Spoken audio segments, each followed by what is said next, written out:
Hi, this is Candace with KNC Lodge.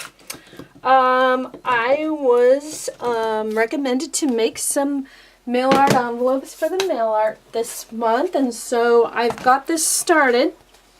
And I just wanted to do a quick tutorial on how I sprayed this.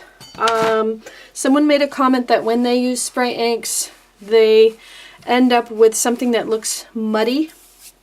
So I want to just give you a quick tutorial. I'm going to use some homemade glimmer mist that was made for me by Pearl.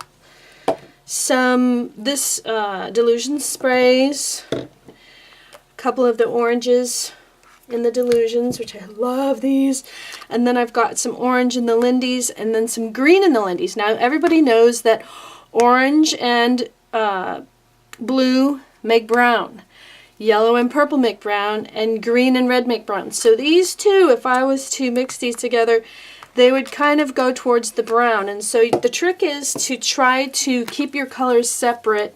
The orange and yellow will go together nicely. The yellow and green will go together nicely. So I can use a lot of the yellow, and I don't have to worry about keeping that away from the other colors. But I want to be a little bit more conservative with my orange and green to keep them away from each other. So I want to leave some space for the green, and mostly I'm going to put the green towards the outside. I start with the lighter colors and move towards the darker colors. And it's fine to mix, but you also want to leave some room. So now I've got some, I actually want to use some of this Lindy's. And so when I'm,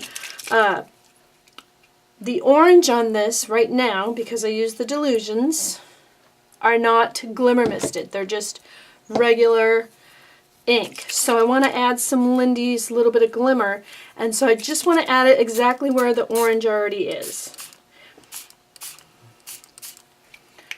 And still I'm leaving those somewhat blank spaces for the green. And this is also Lindy's, so I want to shake it up good.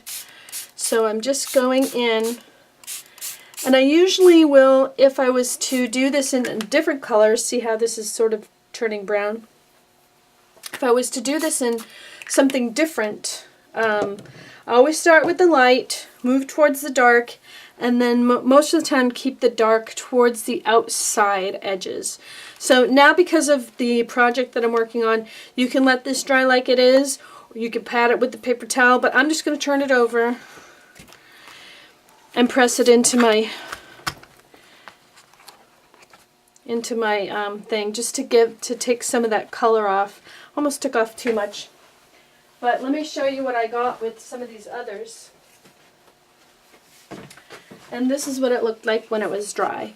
So it's just a nice light background color, and then I will add some stamping to it. So if you want it darker, you don't wipe it off or pat it.